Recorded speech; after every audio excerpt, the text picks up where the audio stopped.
రాష్ట్ర ముఖ్యమంత్రి చంద్రబాబు తొలి 5 సంతకాలతో రాష్ట్రంలో నిరుద్యోగ యువతకు, రైతులకు, వృద్ధులు, వితంతువులు, వికలాంగులకు, నిరుపేదలకు భద్రత, భరోసా కల్పించారని, చంద్రన్న పాలనలో రాబోయే 5 ఏళ్లు స్వర్ణయుగమేనని కాకినాడ రూరల్ నియోజకవర్గ కోఆర్డినేటర్ పిల్లి సత్యనారాయణమూర్తి, మాజీ ఎమ్మెల్యే పిల్లి అనంతలక్ష్మి అన్నారు.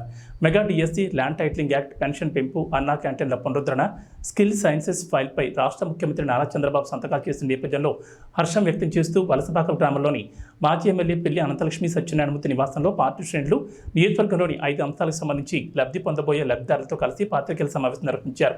అనంతరం పార్టీ కార్యకర్తలు లబ్ధిదారులకు స్వీట్లు పంచిపెట్టారు. ఈ కార్యక్రమంలో టీడీపీ నాయకులు, కార్యకర్తలు పాల్గొన్నారు. ఎలక్షన్లో అనేక రకాల వాగ్దానాలు ఇవ్వటం జరిగింది. ఆ వాగ్దానాల్లో భాగంగా డిఎస్ఏ మీద సంతకం పెడతాం. అది మొట్టమొదటి సంతకం డిఎస్ఏ మీద పెడతానని చెప్పటం. తర్వాత పెన్షన్ 4,000 రూపాయల పెన్షన్ని పెంచుతామని చెప్పటం. మూడోది అన్నా క్యాంటీన్లు తెరుస్తానని చెప్పటం. నాలుగోది భూ సవరణ చట్టం, ల్యాండ్ టైటిల్ చట్టాన్ని రద్దు చేస్తానని చెప్పటం. ఐదోది స్కిల్ డెవలప్మెంట్ సెంటర్ను పెడతానంటాం. మన అందరం కూడా చూసిందే. మరి నాయకుడు ప్రమాణ స్వీకారం చేసిన తర్వాత మొట్టమొదటిసారిగా తిరుమల తిరుపతి దేవస్థానం అఖిలాండ కోటి బ్రహ్మాండ నాయకుడు శ్రీ వెంకటేశ్వర స్వామిని తన కులదైవాన్ని దర్శించుకుని వచ్చి నిన్న సెక్రటరియట్లోకి వెళ్ళటం, అక్కడ అమరావతి ప్రధానికం స్వాగతం చెప్పటం. మరి ఆఫీసర్లందరూ కూడా సెక్రటరియట్లో స్వాగతం చెప్పడం మన అందరం చూసిందే.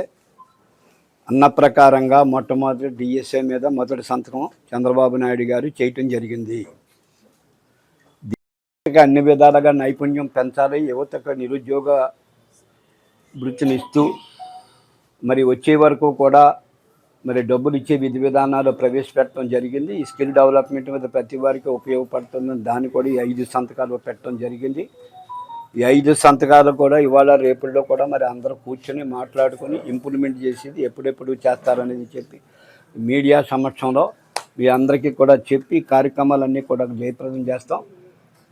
అన్నా క్యాంటీన్లు ఓపెన్ చేసినప్పుడు కానీ, ఈ పెన్షన్లు ఇచ్చినప్పుడు కానీ ఈ కార్యక్రమాలన్నీ మేము కూడా చేస్తామని చెప్పి అందరికీ కూడా తెలియజేస్తున్నాను. ఏది ఏమైనా కార్యకర్తలు, ఆఫీసర్లు, ప్రభుత్వ ప్రతినిధులు, ఐఏఎస్, ఐపీఎస్ ఆఫీసర్ల సమక్షంలో అందరూ కూడా గత ప్రభుత్వం విధి విధానాలు అనుసరించకుండా ఏదైతే స్టైల్లో మీ నందమూరి తారక రామారావు గారు తెలుగుదేశం పార్టీ పెట్టింది తర్వాత నమ్రతతో, సమర్థతతో, ఆలోచన విధానంతో సాధు జంతువుల పద్ధతిగా ఏ విధంగా అయితే వెళ్ళామో ఆ విధంగా వెళ్తాం తప్ప ఎవరో రెచ్చగొట్టినంతలోనే రెచ్చగొట్టుకోవద్దని మా కార్యకర్తలకు అమ్మనేది. ఏది ఏమైనా నాయకుడికి ఇంత మెజార్టీ ఇచ్చినప్పుడు మంచి పేరు తెచ్చి మంచి కార్యక్రమాలు చేయాలనేది మా ఆలోచన.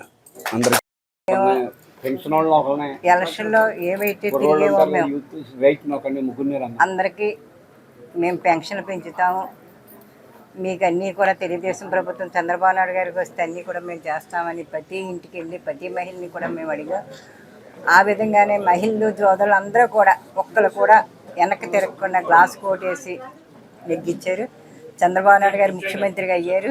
ఎందుకంటే ఎప్పుడూ లేని విధంగా అందరూ కూడా నెగ్గడం జరిగింది.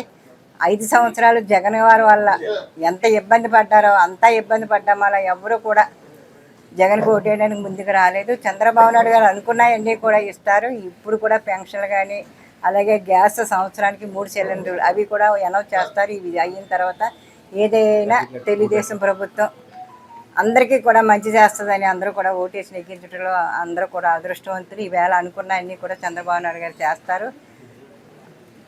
ప్రజల నమ్మకానికి వన్ని చేయకోకుండా అందరూ కూడా సంతోషంగా ఉండాలనేసి మా కాకినాడ రూరల్ నియోజకవర్గంలో మా కార్యకర్తలు కానీ, మా లీడర్స్ కానీ వాళ్ళ కష్టం అంతా కూడా ఈ పెన్షన్లు ఇవ్వటంలో కానీ, ఈ పంచాయతీలో కూర్చొని ఏవైతే మనం 2014 నుంచి 19 వరకు మనం చేసుకున్నాం అవన్నీ కూడా మనం స్వాధీనం చేసుకుని ప్రజలకు మంచి పని చేస్తారని మా కార్యకర్తలు కానీ మా లీడర్స్ కానీ అందరినీ కూడా కోరుకుంటూ నాకు ఈ అవకాశం ఇక్కడ ఇచ్చిన పెద్దలందరికీ నా హృదయపూర్వక నమస్కారం.